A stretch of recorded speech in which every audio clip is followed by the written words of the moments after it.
Pardon the interruption, but I'm Mike Wilbon, and in this show, we'll have someone on the set who is tall, young, smart, and handsome. I'm Tony Kornheiser. Look at me. I'm blushing. You couldn't have possibly thought I was talking of you. It's not me? No. Oh. Most of the women out there think it's me. Should we tell? Should we tell? No. Okay.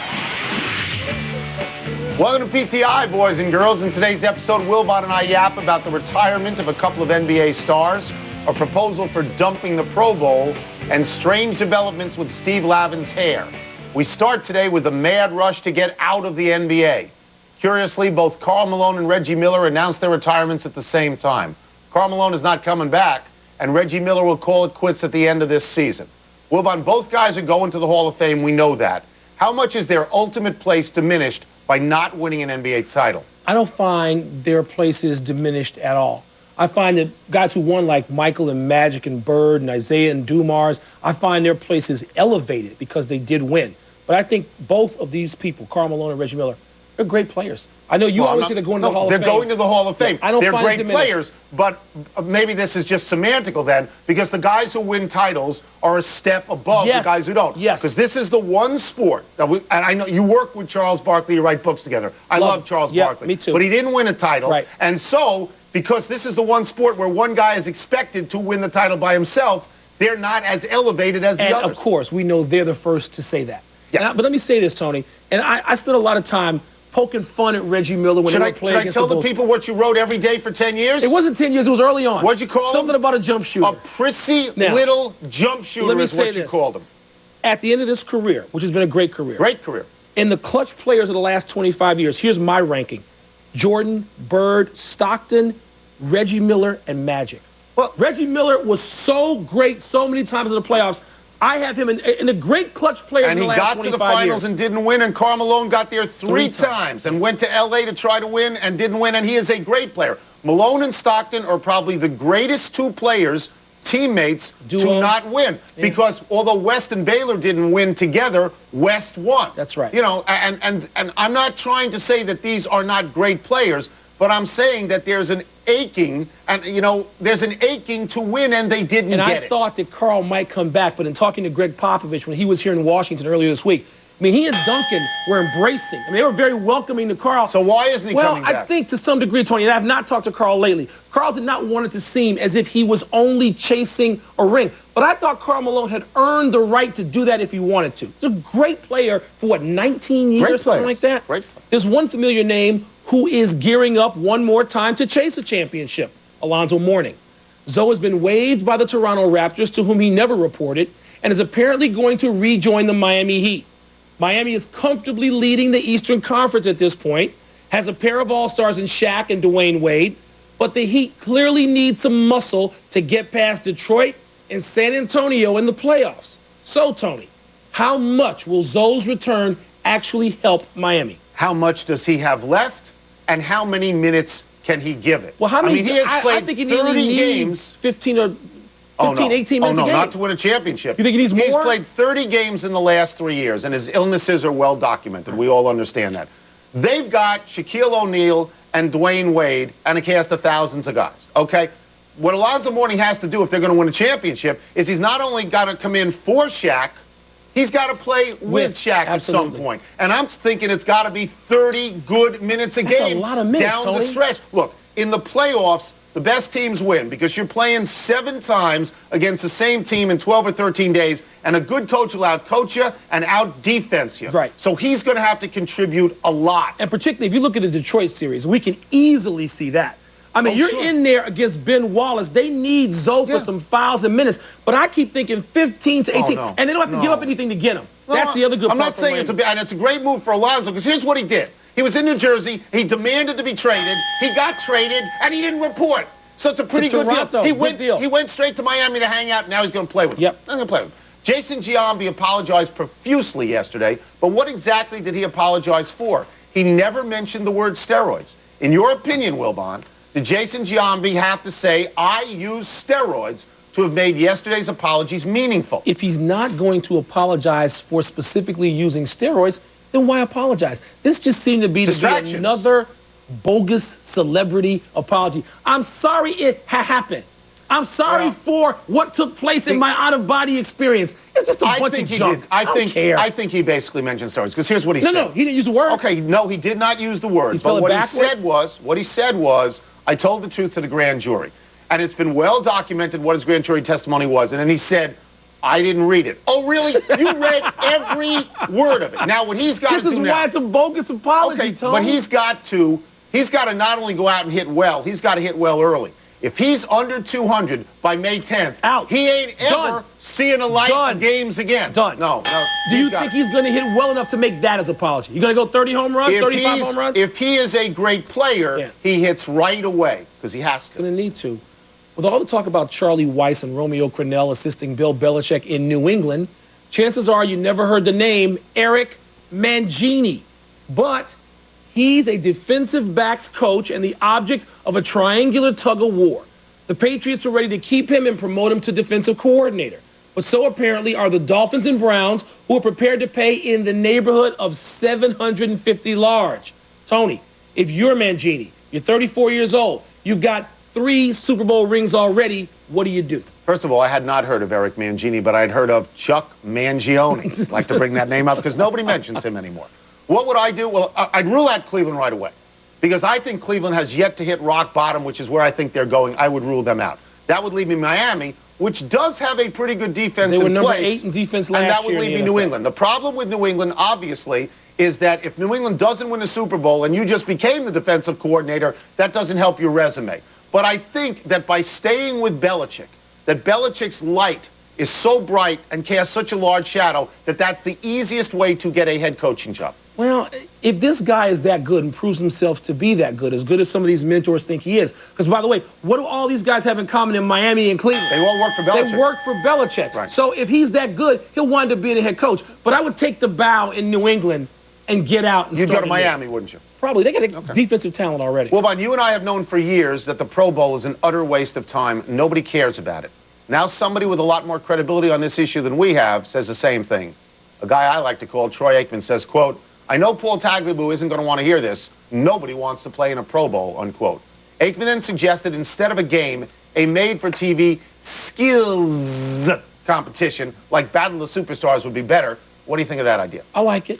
I don't want to see a game. As a matter of fact, I don't see the game. Nobody sees it. Nobody ever sees the game. The ratings have just plummeted over time. See it. And you know what? The more important thing that Troy said players don't play. The players don't want to play. It's all the second and third guys who are in the game, at least the second guys.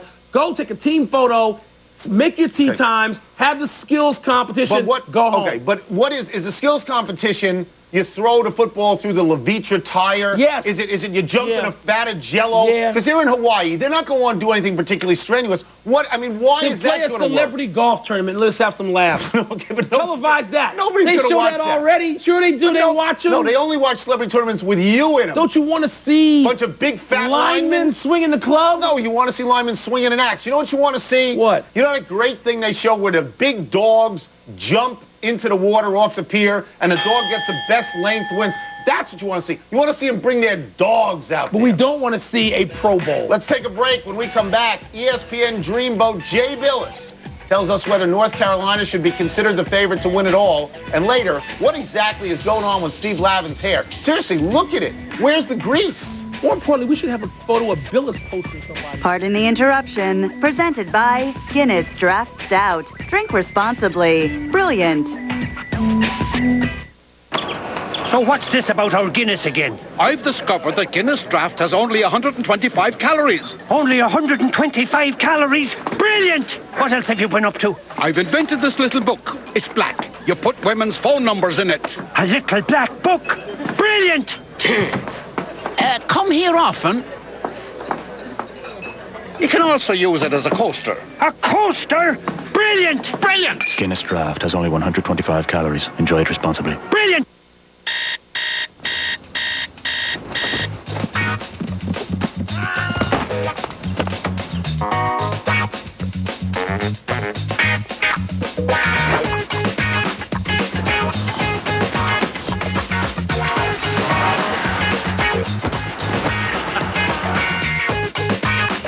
Introducing Mercury Mariner. Save yourself the hassle. Get two.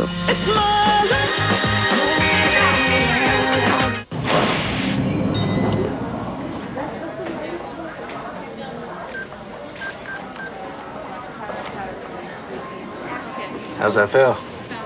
Feels great. The A-Cube Garnett, only at Foot Locker. This Valentine's Day, when you want to find her just the perfect gift, it helps to know the people who know diamonds. Zales exclusively designed Lennox box with chocolates and a diamond heart pendant, just $99. Zales, the diamond store.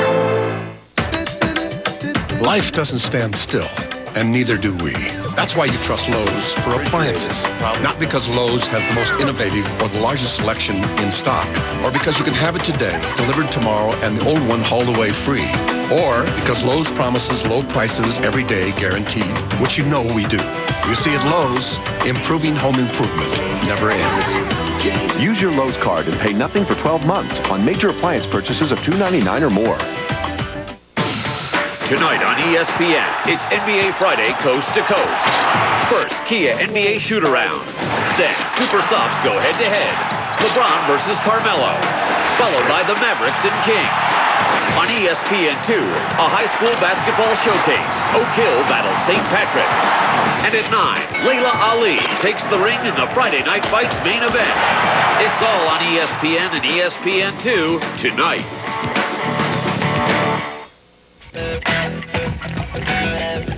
The PTI studio just got a whole lot better looking with the arrival of ESPN college basketball analyst Jay Billis. Hard. Welcome, pretty boy.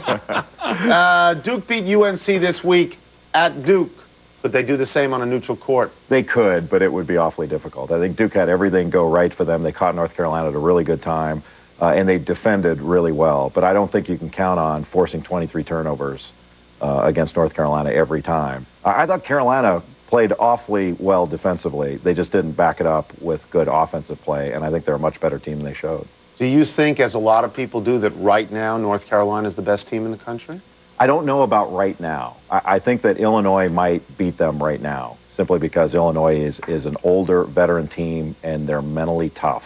And I think that mental toughness is ahead of where North Carolina's talent and mental toughness is right now. I'll tell you this, I think at the end of the year, it could be that North Carolina is going to be the better team. They're more talented, and I think they've got a different attitude this year. It's more of a blue-collar attitude, which they didn't have last year, but I think they do have it this year, and I think they're going to continue to get better.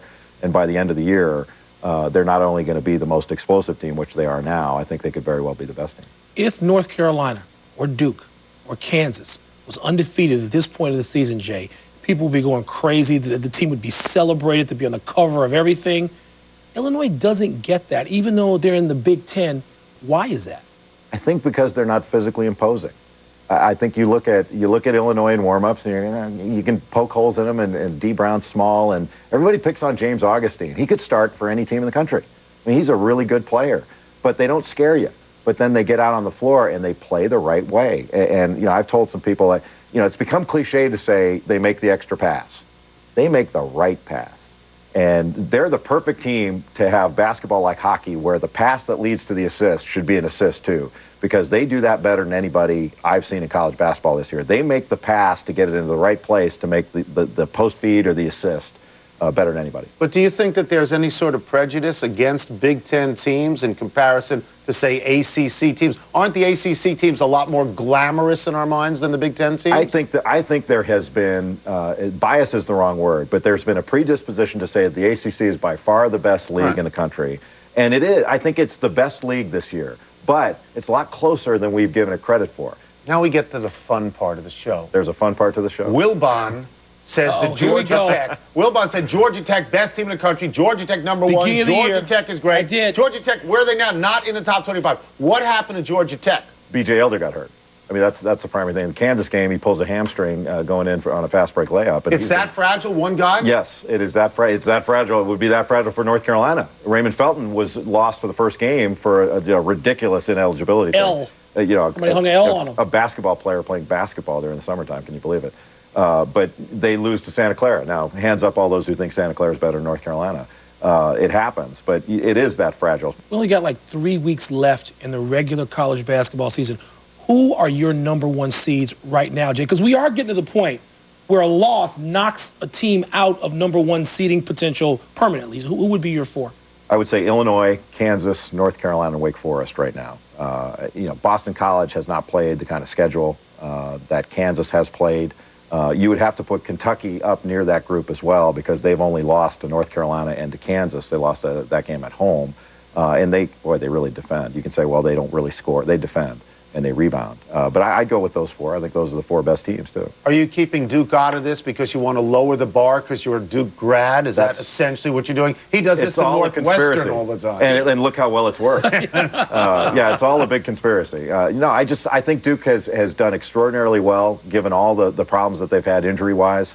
But I think they're a team that does not have a big margin for error, and they have kept on the right side of that margin thus far. But they're getting into the meat of their schedule. They're probably going to lose a few more. All right, here's the hardest question, and we insist that you do it right now. Who's going to win? I think it'll be North Carolina. I don't mean to be disrespectful in Illinois because I love the way they play. I think they're a great team, and I think they're going to be in St. Louis in the Final Four. Last year I thought it was UConn. I told you guys all year long, and I feel the same way about North Carolina. Thank you for coming by. Thank you, Jay. Appreciate it. We're taking a break. When we come back, Phil Mickelson dropped a course record on Spyglass yesterday. Could it be that he knows what he's doing and we don't know what we're talking about? Maybe for you. Oh, really? You were the guy who yelled at him for giving up accuracy in favor of distance. You're just disappointed Jay didn't say Binghamton was going to be a #1 seed. Coming up on SportsCenter, did the Yankees know about Giambi's steroid use? Michael still thinks he can compete, so what's keeping MJ from playing again? Plus, why 2 of the last Dream Teamers are hanging them up. SportsCenter, 6 Eastern, ESPN.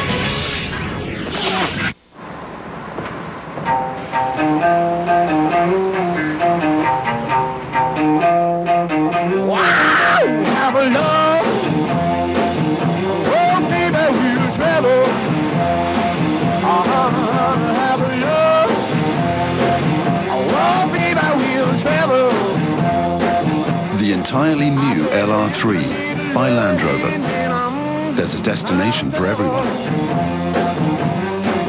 Hi, I'd like to redeem my credit card miles someplace warm. No. But I'm in Chicago. It's freezing. Ooh, I predicted no storm. Can my miles get me to Mexico? No way, Jose. St. Thomas? Ain't happening. Hawaii? No, huh? Cabo? Cobb, no, maybe. L.A.? No. Who's in charge over there? That would be our CEO.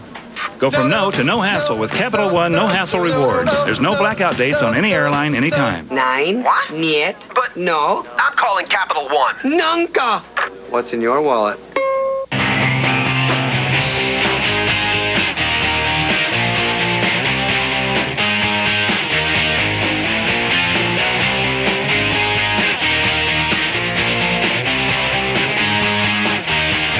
On the next Tilt, the big game is on. This town doesn't think too highly of cheaters. And what happens next will shock you.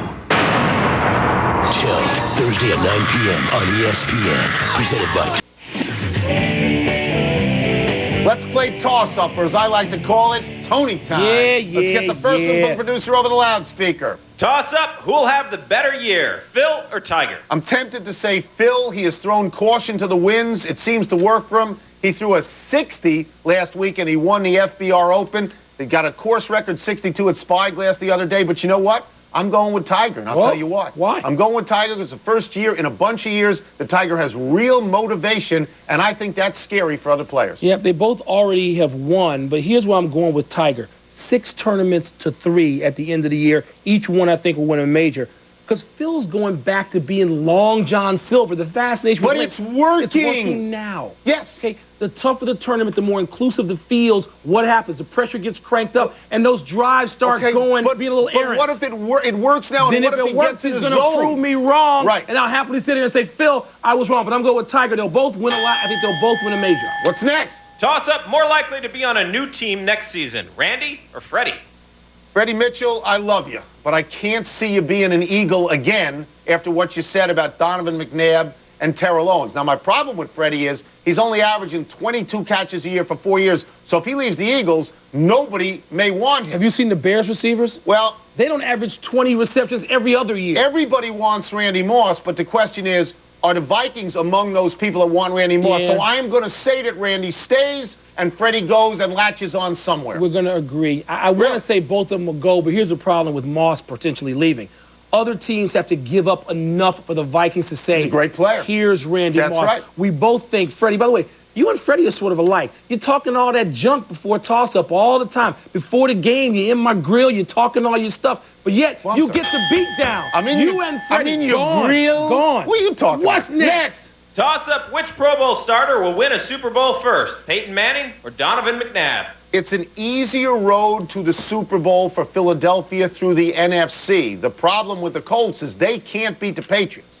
It seems like the Patriots have Manning's number. That's not a good deal for them because they got to get through them. So I will say Donovan McNabb because he has an easier shot at getting to the Super Bowl. I don't think that because things go in cycles, and next year the NFC could be a whole lot better. But here's where I'm going with the Eagles and Donovan.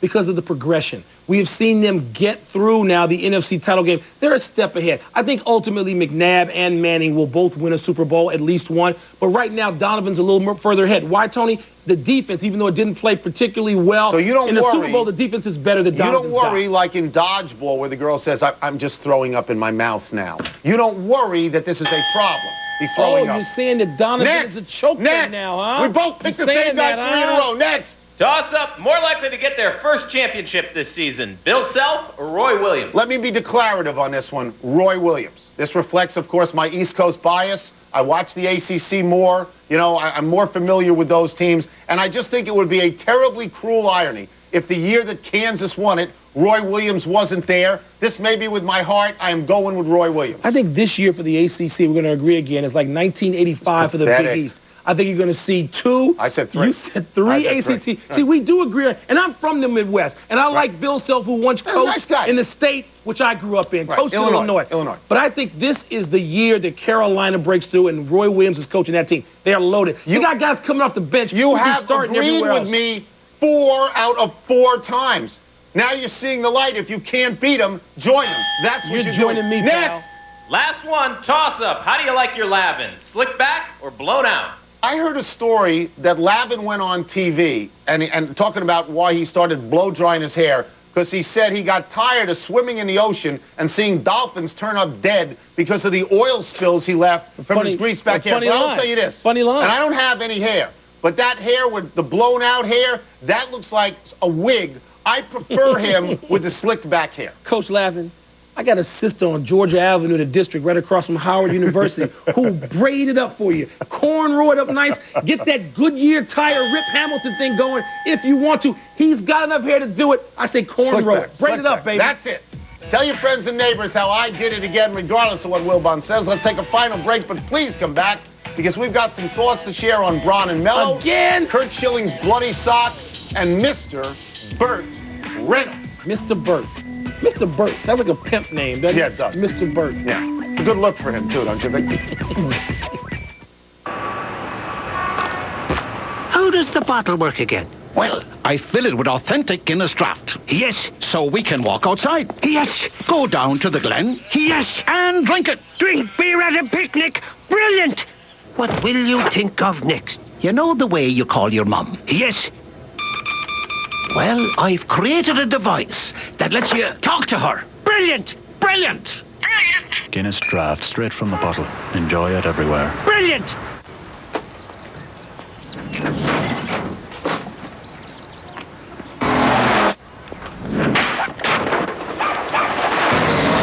Honey, how about some nice fresh lemonade?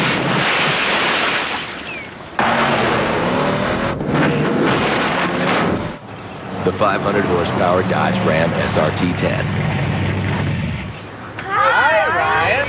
Hey. The fastest production truck in the world. I can create the stage for our lives. I can go plush, be polished, and still stay on budget. You can. At the Home Depot, we offer more new flooring innovations and fashions every season, and we're driving down the cost every day. Like now, Pergo Presto Laminate is 20% off. Find expert installation you can trust, and trust that if you ever find a lower price, we'll beat it by 10% guaranteed. At the Home Depot, you can do it, we can help.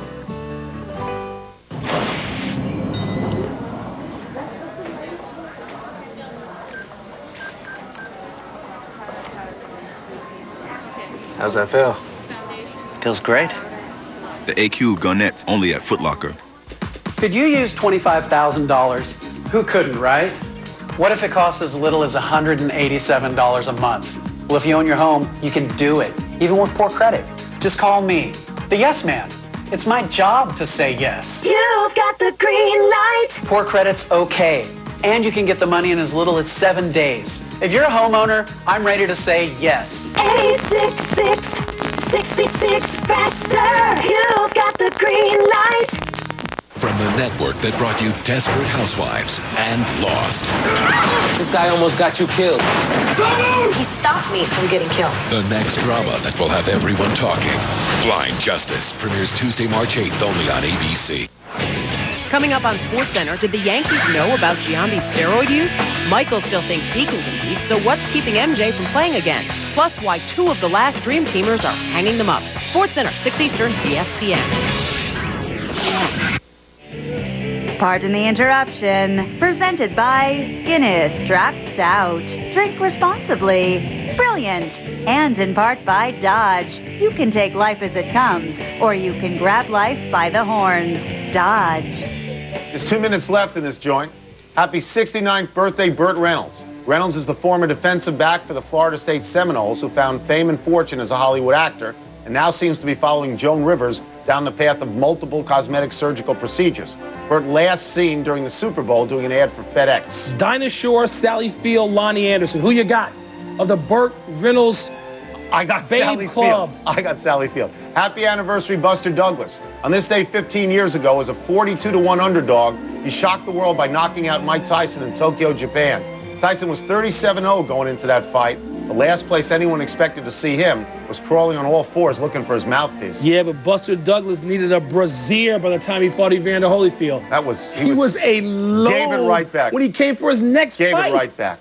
A melancholy happy trails to Arthur Miller. The playwright who has written perhaps the greatest American play of all time, Death of a Salesman, died today at the age of 89. Miller was 33 when he won the Pulitzer Prize for that play. He had a number of wives, most famously Marilyn Monroe. That means that in her life, Monroe married Arthur Miller and Joe DiMaggio and was linked as well to John F. Kennedy. What a life she must have had. What's an encore to Death of a Salesman at 33? The Crucible was known but not famous, not like Death of a Salesman. There's no encore to the greatest American play of all time. Time to find out what we messed up, Stat Boy. Okay, first order of business, toss-up was pathetic. You guys agreed on everything. I'm striking that from your win total, Tony.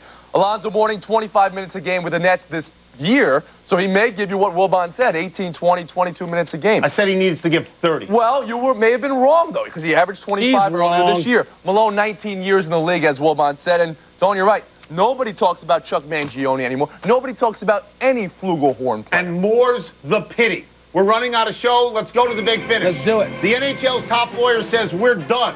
Well, that's not a very good sign. There have been no good signs for the NHL for 2 years. The NFL might move the draft to Philly. Is that a good idea? Well, my kid can go see it. Yes, you know why it's a good idea? Why should it be in the same spot every year? Why? So don't Why make not Philly move it around? They used to. Move it around. The NBA Eric Williams did. wants off the Raptors, your team. Seems like everyone does these days. What's going on up there? Sam Mitchell, old school, throwing people out. Maybe that's good for him. The Hall of Famers enshrine Kurt Schilling's bloody sock. Ugh. Your thoughts? Well, it's probably the most famous artifact right now in all of sports. Everybody saw him pitch. Everybody saw the camera focus on it. I've got no problem with that. You have a problem? Yeah. Last one, Melo versus Bron tonight. Who you got? I think Cleveland's going to win 2 straight this weekend over Melo and then over the Lakers. Cleveland. We're out of time. We'll try and do better the next time. I'm Tony Kornheiser. And I'm Michael Wilbon. Have a great weekend, you knuckleheads. Maybe I'll send my sock to Cooperstown. Is it bloody?